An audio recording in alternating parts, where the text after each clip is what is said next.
ప్రైజ్‌లార్డ్ పిల్లలు, దేవుని కృపను బట్టి మీరందరూ క్షేమంగా ఉన్నారు గదా! ఇప్పటి వరకు దేవుడు మనల్ని కాపాడి నడిపించిన విధానంను బట్టి మనం దేవునికి కృతజ్ఞతలు చెల్లిస్తూ ఇంకను ప్రభు సన్నిధి క్లాస్ అంతటిలో మనకు తోడుగా ఉంచులాగున మనం ప్రేయర్ చేసుకొని క్లాస్‌ని స్టార్ట్ చేసుకుందాం. అందరు కళ్ళు మూసుకొని మోకరించండి.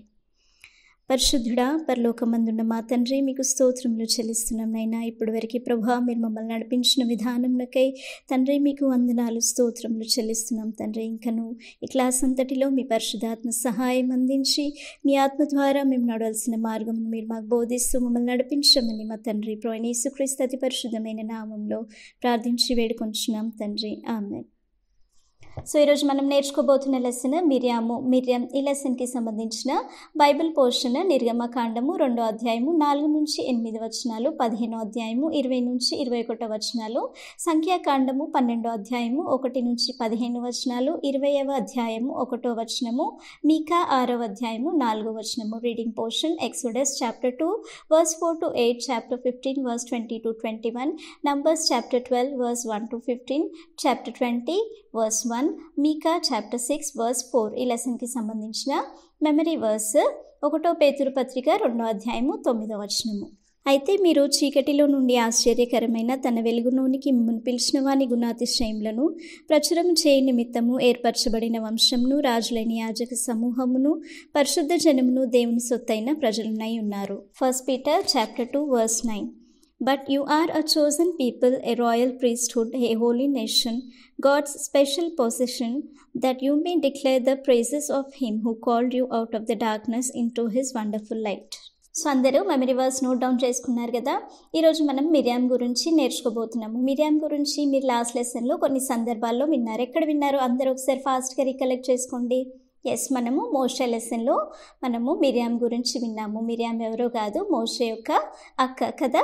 అయితే దేవుడు ఇజ్రాయెల్ ప్రజల్ని విడిపించినప్పుడు మోషేకి సహాయంగా ఉండడానికి దేవుడు అహరోన్ని ఇంకా మిర్యాంని కూడా వారికి సహాయంగా ఇచ్చాడనమాట. అయితే ఈ మిర్యాము జీవితంలో నుండి మనం నేర్చుకోవాల్సిన కొన్ని ఇంపార్టెంట్ విషయాలు ఉన్నాయన్నమాట. అయితే ఇప్పుడు దేవుడు తన పనిని జరిగించడానికి పురుషులని మాత్రం కాదు, సమయాన్ని బట్టి, అవసరాన్ని బట్టి దేవుడు స్త్రీలను కూడా తన పని కొరకు ఆయన వాడుకుంటాడనమాట. వారికి కావలసిన జ్ఞానంను, వారికి కావలసిన బలంను, శక్తినిచ్చి దేవుడే వారిని నడిపిస్తాడు. ఆ సమయంలో ఎవరు కూడా వారు చేస్తున్న పనిని బట్టి అతిశయించడానికి వీల్లేదన్నమాట. దేవుని మీద ఆధారపడి దేవుని పని వారు చేయాలి. అయితే మిర్యాం జీవితంలో మనం అలాంటి కొన్ని విషయాలను మనం నేర్చుకుంటున్నాం అన్నమాట. అయితే మిర్యాం యొక్క ఫ్యామిలీ బ్యాక్గ్రౌండ్ మనం చూస్తే, మిర్యాము లేవి వంశానికి చెందినటువంటి అమ్రాము ఇంకా యొకోబేదు యొక్క కుమార్తె అనమాట. అమ్రాము అంటే అనుభవం లేనివాడు, యొకోబేదు అంటే దానికి అర్థము యెహోవా మహాత్యము గలవాడు. మిర్యాము అనే మాటకి అర్థము చేదు,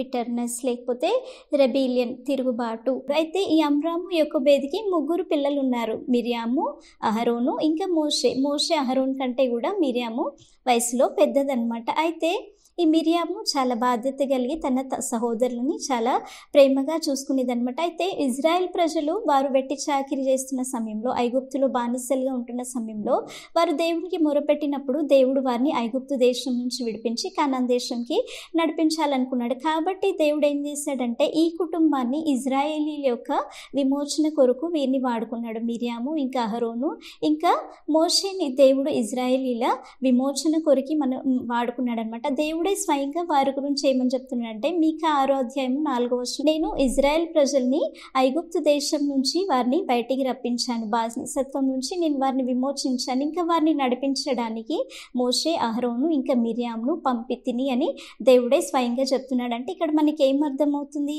ఈ ముగ్గురిని, ఇంకా ఈ ముగ్గురు పేర్లలో మిర్యామ్ని కూడా దేవుడు స్పెసిఫై చేస్తున్నాడు. అంటే మిర్యాముని కూడా దేవుడు తన పని కొరకు తన ప్రణాళిక చొప్పున ఏర్పరచుకున్నాడు అనేసి స్వయంగా దేవుడు చెప్పిన మాటలోనే మనకి అర్థమవుతుందన్నమాట. అయితే ఈ మిర్యాము ఇప్పుడు దేవుని చేతిలో ఏ విధంగా వాడబడింది, తన జీవితంలో ఉన్న మంచి లక్షణాలు ఏంటి, మనం నేర్చుకోవాల్సిన మంచి విషయాలు ఏంటో ఇప్పుడు మనము నేర్చుకోబోతున్నాం. కాబట్టి మీరు లెసన్ చాలా శ్రద్ధగా వినాలన్నమాట. అయితే మిర్యాము చూస్తే ఏంటంటే, చిన్న వయసులో నుండే తాను ఒక తెలివైన బాలిక, ఇంకా తన సహోదరుల పట్ల, మోషే అహరోను పట్ల ఆమె మంచి ప్రేమ కలిగినటువంటి, మెలకువ కలిగినటువంటి అమ్మాయి అనమాట. అది మనం ఏ సందర్భంలో చూస్తామంటే మోషే పుట్టిన సందర్భంలో మనము మిరియాం యొక్క క్యారెక్టర్ని, తన ప్రేమ గల స్వభావాన్ని, తన ధైర్యం గల స్వభావాన్ని మనం చూడగలుగుతాం అనమాట. అయితే మోషే పుట్టిన సమయంలో యాక్చువల్గా అప్పుడు ఫరో యొక్క ఆజ్ఞ అమలులో ఉంది. యాక్చువల్గా ఫరో ఏం చేశాడు, ఇజ్రాయెల్ ప్రజలు విస్తరించడం చూసి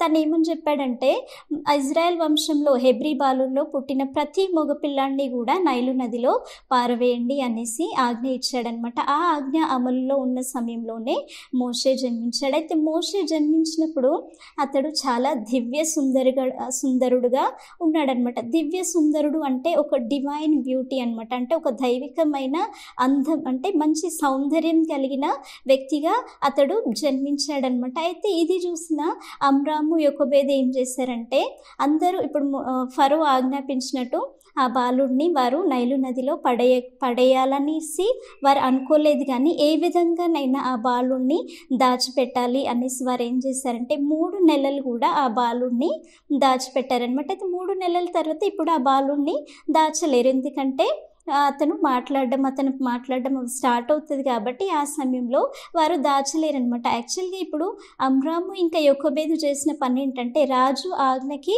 వ్యతిరేకంగా వాళ్ళు చేశారు. యాక్చువల్గా ఇప్పుడు రాజ్యంలో ఉన్నప్పుడు ఏం చేయాలి, రాజు యొక్క ఆజ్ఞని వాళ్ళు పాటించాలి. ఒకవేళ ఆ విధంగా పాటించకపోతే ఏమవుతుంది, వారికి ఒక భయంకరమైన శిక్ష, ఒక పనిష్మెంట్ ఇవ్వబడడం జరుగుతుంది అనమాట. యాక్చువల్గా మనం వారి గురించి ఒక పాయింట్ చెప్పుకుందాం. ఏంటంటే ఇప్పుడు హెబ్రీ పత్రికలో మోషే యొక్క తల్లిదండ్రుల గురించి చూస్తే వారు ఏం చేశారంటే రాజు ఆజ్ఞకు భయపడకుండా దేవుని యందు విశ్వాసం కలిగి వారు మోషేని 3 నెలలు దాచిపెట్టారంటే దేవుని మీద ఆధారపడి, అంటే దేవునికి వారు భయపడ్డారు కానీ రాజు ఆజ్ఞకి భయపడలేదు. మాకేమైపోయినా పర్లేదు కానీ ఆ బాలుని మాత్రం దాచిపెడతాము, మేము రాజు ఆజ్ఞకి భయపడము, దేవుని యందు మేము విశ్వాసం కలిగి ఉంటాము అనేసి వారు ఆ విధంగా మోషేని దాచిపెట్టారనమాట. అయితే 3 నెలల తర్వాత వాళ్ళు ఏం చేస్తారంటే ఆ బాబుని ఇంకా దాచిపెట్టలేక వారు అతని కొరకు ఒక జమ్ము పెట్టని తయారు చేస్తారనమాట. అయితే ఇప్పటి వరకు విశ్వాసం ద్వారా 3 నెలలు కాపాడిన వాళ్ళు ఇప్పుడు అతన్ని నదిలో వదిలేస్తారా?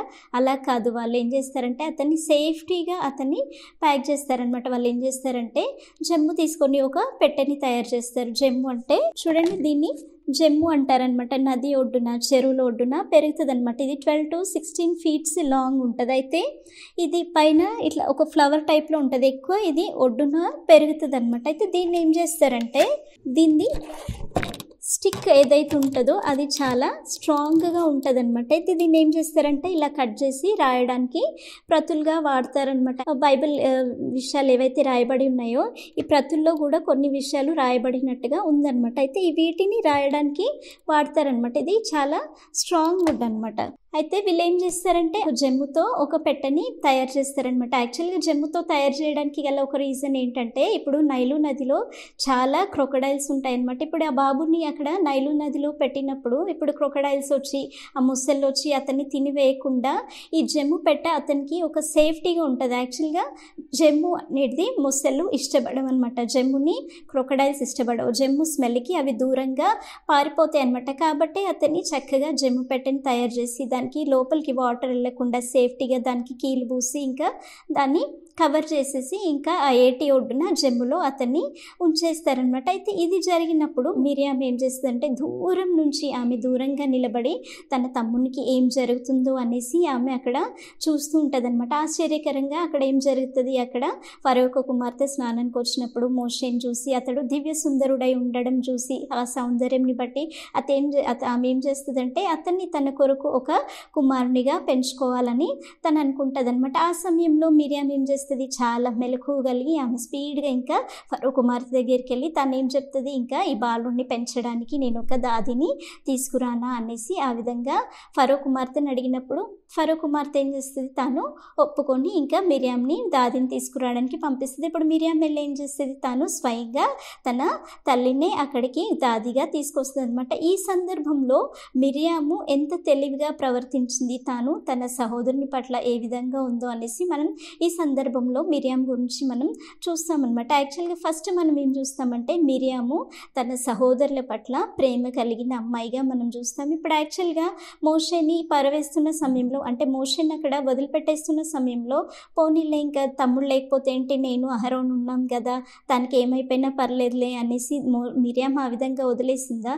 అలా వదిలేయలేదు. ఇంకా తను 3 నెలలు కూడా ఇంట్లో దాచిపెట్టిన సమయంలో మిరియాము తన తల్లికి ఎంతో సహాయం చేసి ఉండవచ్చు కదా. ఎందుకంటే చిన్నపిల్లలు ప్రతిదానికి ఏడుస్తారు. అట్లా ఏడవకుండా, బాబు ఉన్నాడు అని బయటికి తెలియబడకుండా మిరియాం ఎంతో ప్రేమ కలిగి తన తల్లికి సహాయం చేసి, తన తమ్ముడైన మోషే ఏడవకుండా ఎంతో జాగ్రత్త పడి తన తల్లికి సహాయం చేసి ఉండొచ్చు కదా. కాబట్టి ఇక్కడ మిరియాం విషయంలో మనం ఏం చూస్తున్నాము, ఆమె తన తమ్ముడికి ఏమైపోతుందో, ఏం జరుగుతుందో అనేసి తాను దూరం నుంచి నిలబడి తన తమ్ముడి వైపే చూస్తుందనమాట. దాన్ని బట్టి మనకి ఏమర్థమవుతుంది, తన సహోదరుల పట్ల తనకి ప్రేమ ఉన్నట్టు మనకి అర్థమవుతుంది కదా. ఇంకా ఈ సందర్భంలో మనం చూస్తే ఏమర్థమవుతుందంటే మిరియాము ఒక మెలకువ కలిగిన, ధైర్యం కలిగిన అమ్మాయిగా మనం చూస్తున్నాం అనమాట. ఇప్పుడు ఫరో కుమార్తె అక్కడికి వచ్చినప్పుడు, ఇప్పుడు యాక్చువల్గా రాజు యొక్క ఆజ్ఞ అక్కడ అమలులో ఉండే, ఏమని, పిల్లల్ని అందరినీ కూడా నదిలో పడవేయాలి, మగ పిల్లల్ని అందరినీ కూడా. ఇప్పుడు ఫరో కుమార్తె ఆ యొక్క మోషేని, చిన్న బాలుని చూసినప్పుడు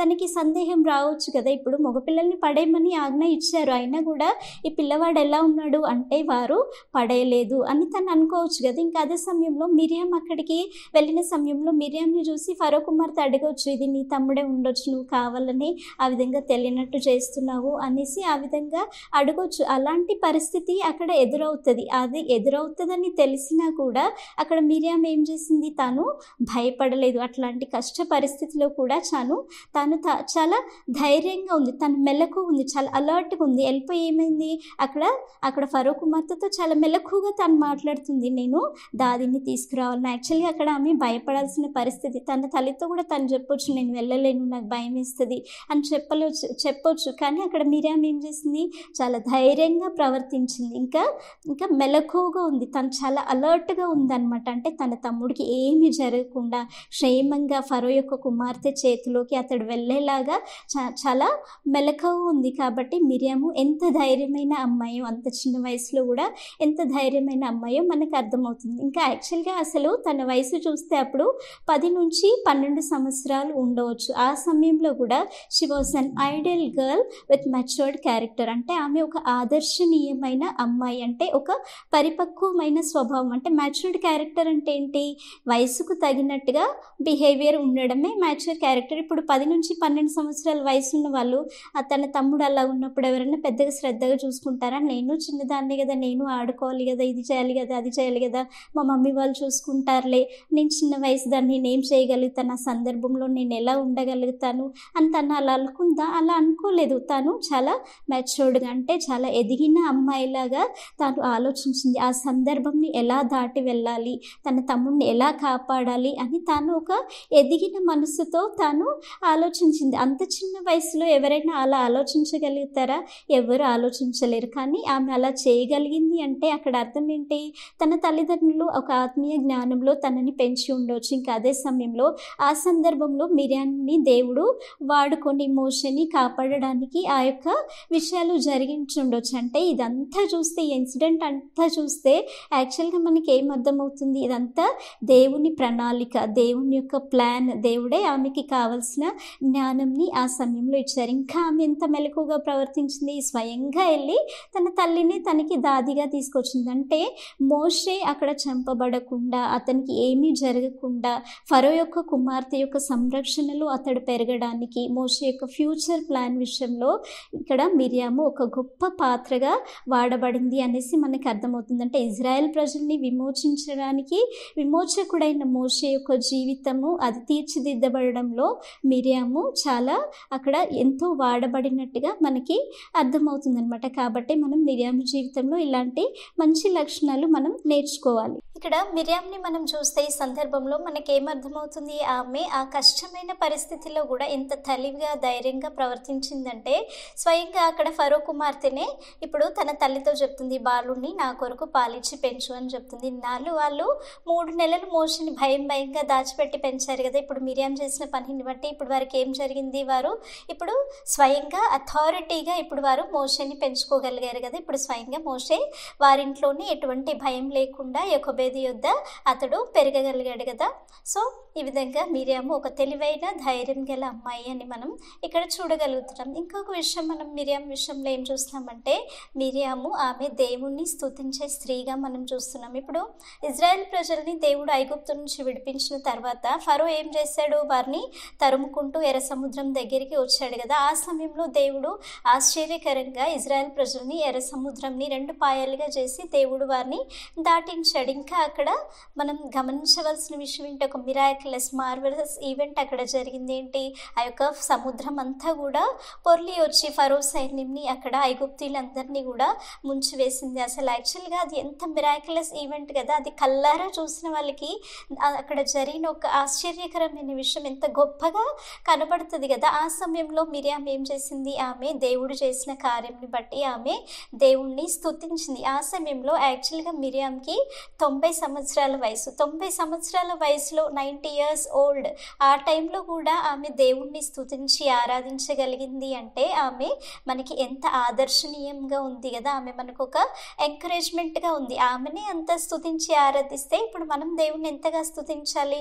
ఇంకా ఆమె ఏమని స్తుతించింది, యెహోవాకి గానము చేయుడి, ఆయన మిగుల అతిశయించి జయించాడు, గుర్రములని రౌతులని ఆయన సముద్రంలో పడద్రోశాడని తాను స్వయంగా స్తుతించడమే కాదు, ఇంకా తనతో ఉన్న స్త్రీలందరినీ కూడా ఆమె దేవుణ్ణి ఆరాధించడానికి దేవుణ్ణి స్తుతించడానికి ఆమె ఎంకరేజ్ చేసిందనమాట. అంటే దేవుని యొక్క జయంలో ఆమె ఆనందించి స్తుతించే స్త్రీగా మనకి అక్కడ కనబడుతుంది. ఇంకా అదే సందర్భంలో 15 chapter 20 verse ఆ ఇన్సిడెంట్లోనే మిరియాం గురించి ఏమని రాయబడిందంటే ఆమె ఒక ప్రవక్తి అంటే ప్రాఫిటెస్. అంటే యాక్చువల్గా ప్రవక్త అంటే మగవారిని ప్రవక్త అంటారు, స్త్రీలని ప్రవక్త్రి అంటారు. ఈ ప్రవక్తలు చేసే పనేంటి, దేవుని నుండి ఆలోచన పొందుకొని దేవుని ఆలోచనని మనుషులకి తెలియజేసేవారే ప్రవక్తలు అనమాట. అయితే మిరియాము కూడా ఒక ప్రవక్తి, అంటే దేవుని ఆత్మ ద్వారా ఆమె దేవుని యొక్క ఆలోచనని మనుషులకి తెలియజేయగలిగే ఆ యొక్క కృప కలిగిన వ్యక్తి అనమాట. అయితే ఇప్పుడు మిరియాముని మనం చూస్తే ఇప్పుడు ఎర్ర సముద్రం దగ్గర వాళ్ళ భయంతో అలా ఉంటున్న సమయంలో ఆమె స్త్రీలందరినీ కూడా ఇంకా ఇజ్రాయేలీలందరినీ కూడా ఆమె ధైర్యపరిచి ఉండవచ్చు. ఆమె ప్రవక్తి కాబట్టి ఇంకా దేవుని ఆలోచనని అక్కడ ఇజ్రాయేల్ ప్రజలకి తెలియజేసిన వ్యక్తిగా ఉండొచ్చు. అంటే ఆమె ఒక ప్రవక్తిగా దేవుని చేతిలో వాడబడింది అనమాట. ఇంకా ఆ సందర్భంని బట్టి మనకేమర్థమవుతుందంటే ఇజ్రాయెల్ ప్రజలు స్త్రీలని నడిపించి ఒక నాయకురాలిగా దేవుడు ఆమెని ఏర్పరిచి ఉండవచ్చు అనమాట. అయితే ఇంత మంచి లక్షణాలు కలిగిన ఈ యొక్క మిరియాము జీవితంలో జరిగిన విషయం ఏంటంటే ఆమె తర్వాత మనం సంఖ్యాకాండంలో చూస్తే ఆమె మోషేకి విరోధంగా అహరోను ఇంకా మిరియాము ఇద్దరు కూడా మోషేకి విరోధంగా మాట్లాడతారనమాట. అయితే అలా మాట్లాడినప్పుడు యాక్చువల్గా వాళ్ళు ఏమని మాట్లాడతారంటే మోషే కూషు దేశపు స్త్రీని పెళ్లి చేసుకున్న దాన్ని బట్టి వారు మోషేకి విరోధంగా మాట్లాడతారు. ఇంకా అక్కడ మోషే ద్వారానే దేవుడు మాట్లాడతాడా, మా ద్వారా దేవుడు మాట్లాడా అనేసి చెప్తారు. ఎందుకు ఆమె అలా చెప్పింది, ఎందుకంటే ఆమె కూడా ఒక ప్రవక్తి. ఇప్పుడు మోషే కూడా ఒక ప్రవక్త, అంటే మోషే ప్రవక్త, మోషే ద్వారా మాట్లాడుతున్నాడు, మాతో కూడా మాట్లాడతాడు కదా అని తానేం చేసింది, తను తాను హెచ్చించుకుంది. అంటే ఒక ఆత్మ సంబంధమైన జెలసీ, అసూయ మోషే విషయంలో ఆమెకి ఒక అసూయ కలిగిందనమాట. అయితే ఈ విషయం మోషే వినలేదు, కానీ దేవుడు విన్నాడు. దేవుడు విన్నప్పుడు ఏం చేశాడు, వారి ముగ్గురిని కూడా ప్రత్యక్ష గుడారం దగ్గరికి పిలిచి అక్కడ దేవుడు ఏమని చెప్తాడు మోషే విషయంలో, అతను నా ఇల్లంతట్లో నమ్మకస్తుడు, నేను ఇతర ప్రవక్తలతో నేను కళల ద్వారా దర్శనముల ద్వారా మాట్లాడతాను, కానీ మోషే విషయంలో ఆ విధంగా కాదు, నేను ఆయనతో ముఖాముఖిగా నేను మాట్లాడతాను, కాబట్టి మీరు ఎందుకు ఆయనకి విరోధంగా మాట్లాడారు అనేసి దేవుడు అక్కడ ఆమెని కుష్ఠరోగంతో మొత్తుతాడనమాట. యాక్చువల్గా అక్కడ మాట్లాడింది అహరోను మిరియాము మోషేకి విరోధంగా మాట్లాడారు, కానీ ఇక్కడ కుష్ఠరోగం వచ్చింది ఎవరికి, మిరియామ్కి. అంటే ఈ సందర్భంని బట్టి మనకి ఏమర్థమవుతుంది, మోషేకి విరోధంగా మాట్లాడడానికి మిరియామే అహరోన్ని ప్రేరేపించి ఉండవచ్చు. ఎందుకంటే అహరోన్ కూడా ఇంత ముందుకు మనము లెసన్స్లో విన్నాం కదా, అతను ఇజ్రాయెల్ ప్రజలు అతన్ని ఒక దూడను తయారు చేయమని ప్రేరేపించినప్పుడు, ఒక దేవతను తయారు చేయమని ప్రేరేపించినప్పుడు అతడు మనుషుల ఒత్తిడిని బట్టి అతడు ఆ పాపం చేశాడు. ఇక్కడ కూడా మిరియాం అతన్ని ప్రేరేపించి ఉండవచ్చు, కాబట్టి అతడు ఆ విధంగా మాట్లాడి ఉండవచ్చు. కాబట్టి ఇప్పుడు మిరియాం ఏమైంది, కుష్ఠరోగం రోగంతో ముత్తబడింది. ఆమె ఇంకా పాలెం వెలుపట 7 రోజులు ఉండవలసింది అనేసి దేవుడు చెప్తాడు. కానీ మోషే ప్రార్థన చేసిన దాన్ని బట్టి దేవుడు ఆమెకి స్వస్థత ఇస్తాడనమాట. అయితే ఆమె పాలెం వెలుపట 7 రోజులు ఉన్నప్పుడు అక్కడ ఇజ్రాయెల్ ప్రజల ప్రయాణం కూడా 7 రోజులు ఆగిపోతుంది. పాలెము అంటే యాక్చువల్గా క్యాంప్స్ ఉంటాయి కదా, వాళ్ళు గుడారాలు వేసుకునే ప్లేస్ ఏదైతే ఉందో దాన్ని క్యాంప్ అంటారనమాట.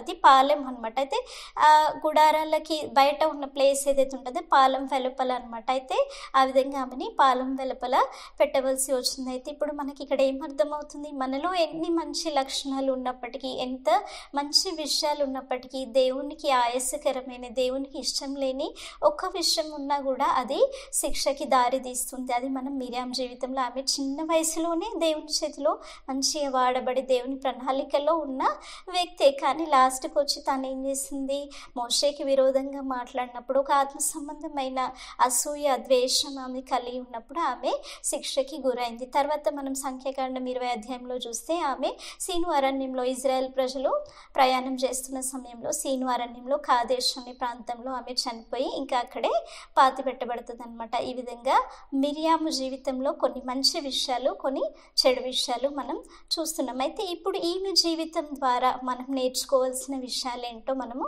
ఒక్కొక్కటిగా ఇప్పుడు చూసుకుందాం. మిరియాము జీవితంలో మనం నేర్చుకుంటున్న ఫస్ట్ పాయింట్ ఏంటంటే మనము ప్రేమ కలిగిన వారిగా ఉండాలి. మిరియాము ప్రేమ కలిగిన సహోదరి, షీజ్ అ లవింగ్ సిస్టర్ కదా, మనకి అక్కడ అర్థమవుతుంది కదా. మనం కూడా ఈ విధంగా ఉండాలి. మనము మన తోబుట్టువులని, మన సహోదరులని మనం ప్రేమించే వారిగా ఉండాలి. మన సిబ్లింగ్స్ని మనం ప్రేమించాలి. మిరియాము జీవితంలో మనం అదే చూస్తున్నాం కదా. మోషే జమ్ములో పెట్టబడినప్పుడు యాక్చువల్గా అదొక భయంకరమైన పరిస్థితి. యాక్చువల్గా అక్కడ వాళ్ళకి అయినా కూడా మోషేని ఆమె ఒంటరిగా విడిచిపెట్టలేదు. నా తమ్ముడిని ఒంటరిగా నేను విడిచిపెట్టను అనేసి ఆమె ఏం చేసింది, అక్కడ ధైర్యంగా అక్కడ నిలబడి తనకి ఏం జరుగుతుందో అని చూస్తుందంటే ఎంత జాగ్రత్తగా తన తమ్ముని పట్ల ప్రేమ కలిగి, శ్రద్ధ కలిగి తను ఉంది కదా. మనం కూడా మన సిబ్లింగ్స్ పట్ల మనం అదే విధంగా ప్రేమ కలిగి ఉండాలి. మంచి పరిస్థితిలోనే కాదు, అనుకూల పరిస్థితిలో వారికి ఏ అవసరాలు ఉన్నా, ఎలాంటి పరిస్థితి ఉన్నా మనం ఇతరులని ప్రేమించి వారి పట్ల శ్రద్ధ కలిగి జాగ్రత్తగా చూసుకునే వారిగా మనం ఉండాలి. ఇంకా సెకండ్ విషయం మనం ఏం చూస్తున్నామంటే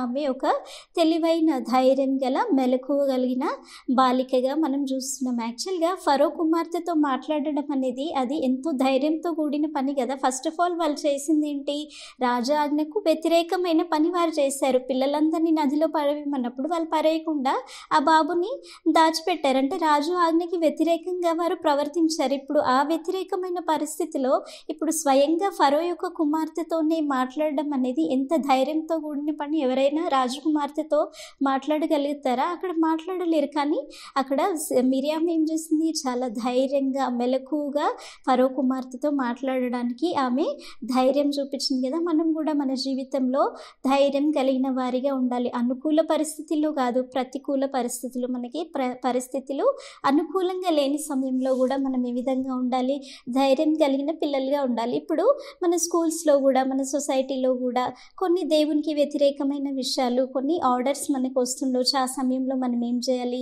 మిరియాం వలె మనం ధైర్యంగా ఉండాలి. మేము ఇలాంటి విషయాలు చేయము, దేవునికి వ్యతిరేకమైన విషయాలు చేయము అని ధైర్యంగా చెప్పగలిగే వారిగా ఉండాలి. కానీ అమ్మో మా ప్రిన్సిపల్ అంటే భయము, లేకపోతే మా టీచర్స్ అంటే భయము, మేము ఇలా చెప్పలేము, మేము ఇలా మాట్లాడలేము అని అనకూడదు. ఎందుకంటే మనం దేవుని కొరకు ధైర్యం కలిగిన బిడ్డలుగా ఉంటే అక్కడ దేవుడే మనకి సహాయం చేసి నడిపిస్తాడనమాట. ఇంకా థర్డ్ విషయం మనం ఏం చూస్తున్నామంటే మిరియాము దేవుణ్ణి స్తుతించే స్త్రీ. అక్కడ మనం చూసాం కదా, ఎర్ర సముద్రం దగ్గర ఆమె దేవుణ్ణి ఎంతగానో 90 సంవత్సరాల వయసులో కూడా ఆమె దేవుణ్ణి స్తుతించిందంటే మనం కూడా ఏ విధంగా ఉండాలి, మనం దేవుణ్ణి స్తుతించి దేవుణ్ణి ఆరాధించే బిడ్డలుగా మనం ఉండాలి. యాక్చువల్గా మిరియాం విషయంలో మనం గమనిస్తే తనకి దొరికిన ఏ ఆపర్చునిటీ కూడా, దేవుడిచ్చిన అవకాశం కూడా తను కోల్పోలేదు.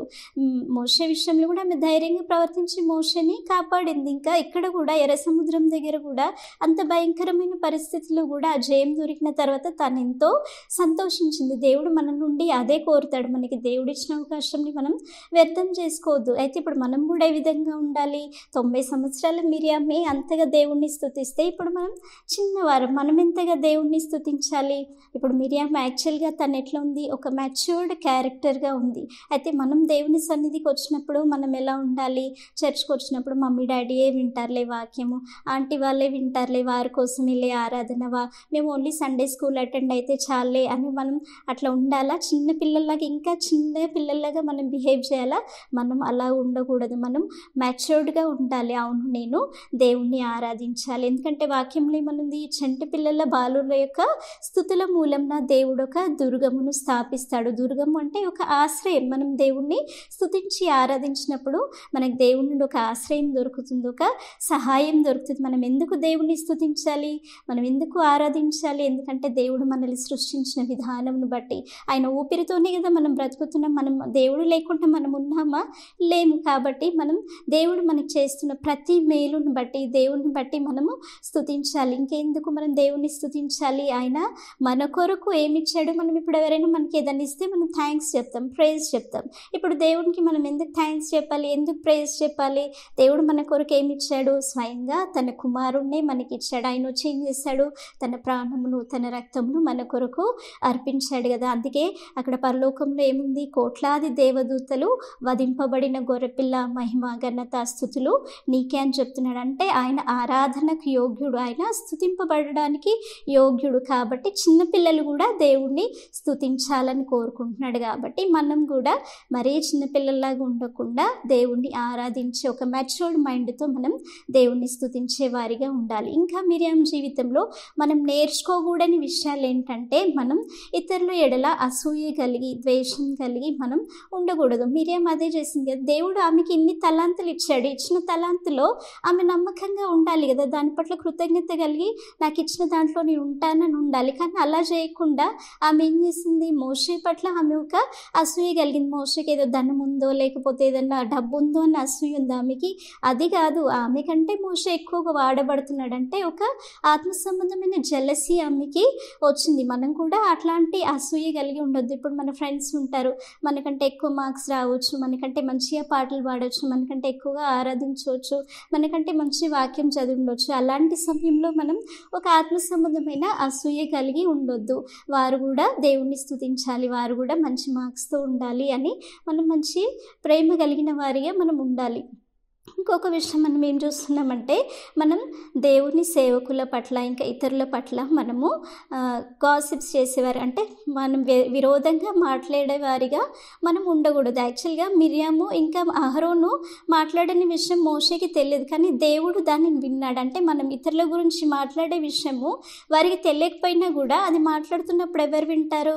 దేవుడు వింటాడు. కాబట్టి మనం ఇతరుల గురించి బ్యాడ్గా మాట్లాడినప్పుడు మనం భయం కలిగి ఉండాలి. మనం అలా మాట్లాడకూడదు, ఎందుకంటే దేవుడు వింటున్నాడు అని భయం మనకు ఉండాలి. ఇంకా అదే సమయంలో దేవుని సేవకులకి వ్యతిరేకంగా మనం ఎప్పుడు కూడా మనం మాట్లాడే వారిగా ఉండొద్దు. సో మిరియాము జీవితంలో మంచి విషయాలేంటి, చెడు విషయాలేంటి, మనం ఏం నేర్చుకోవాలో మనం చూసాం కదా. సో ఆ విధంగా మనం సిద్ధపడదాం. మనం ప్రేయర్ చేసుకుని క్లాస్ని ముగించుకుందాం. అందరు కళ్ళు మూసుకొని మోకరించి.